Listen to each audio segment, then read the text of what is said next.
Hello అండి, నమస్తే. Welcome to Danvitha kitchen. ఈరోజు టేస్టీ దొండకాయ పచ్చడిని ప్రిపేర్ చేసి చూపిస్తున్నాను. వేడి వేడి అన్నంలోకి చాలా బాగుంటుంది.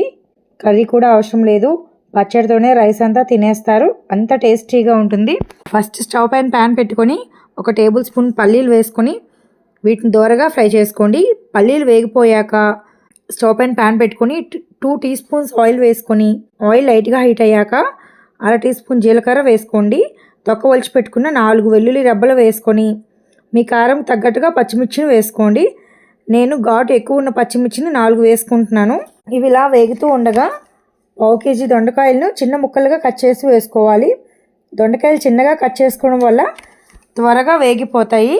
దొండకాయలు వేగుతుండగానే 2 టమాటాలను చిన్న ముక్కలుగా కట్ చేసి వేసుకోండి. దొండకాయ ముక్కలు త్వరగా మగ్గటం కోసం 1 టీ స్పూన్ సాల్ట్ వేసుకోండి.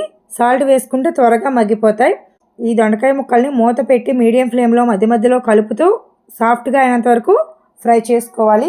దొండకాయ ముక్కలు బాగా వేగి మెత్తగా ఉడికిపోయాక ఇందులోకి చిన్న గోలీ సైజ్ అంతా చింతపండును వేసుకోండి. చింతపండు వేసాక స్టవ్ ఆఫ్ చేసేయండి.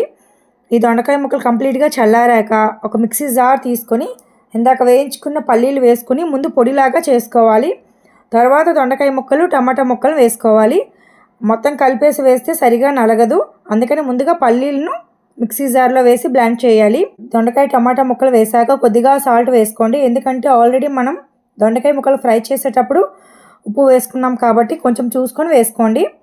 సాల్ట్ వేసాక ఒకసారి బ్లెండ్ చేసుకోండి. కోర్స్గా బ్లెండ్ చేసుకోవాలి. ఈ పచ్చడి కొంచెం కచ్చా పచ్చగా ఉంటేనే బాగుంటుంది, మరి స్మూత్గా చేసుకుంటే బాగోదు. ఇలా బ్లెండ్ చేసిన పచ్చడిని ఒక బౌల్లోకి ట్రాన్స్ఫర్ చేసుకోండి. ఈ పచ్చడిని సేమ్ ఇదే ప్రాసెస్లో రోట్లో వేసి కూడా చేసుకోవచ్చు. దొండకాయ టమాటా ముక్కలు వేగిపోయాక రోట్లో ఫస్ట్ పల్లీలు దంచాక అప్పుడు ఈ దొండకాయ ముక్కలు టమాటా ముక్కలు వేసి దంచుకోవాలి. రోట్లో చేసుకుంటే ఈ పచ్చడి టేస్ట్ ఇంకా చాలా బాగుంటుంది. ఈ దొండకాయ పచ్చడిలోకి తాలింపు వేసుకోవాలి. తాలింపు వేస్తేనే ఈ పచ్చడి టేస్ట్ బాగుంటుంది. మళ్ళీ స్టవ్ పైన ప్యాన్ పెట్టుకుని 1 టేబుల్ స్పూన్ ఆయిల్ వేసుకుని కొద్దిగా కరివేపాకు 2 ఎండుమిర్చి వేసుకొని అవి లైట్గా ఫ్రై అయ్యాక పచ్చడిలోకి తాలింపు వేసుకోండి.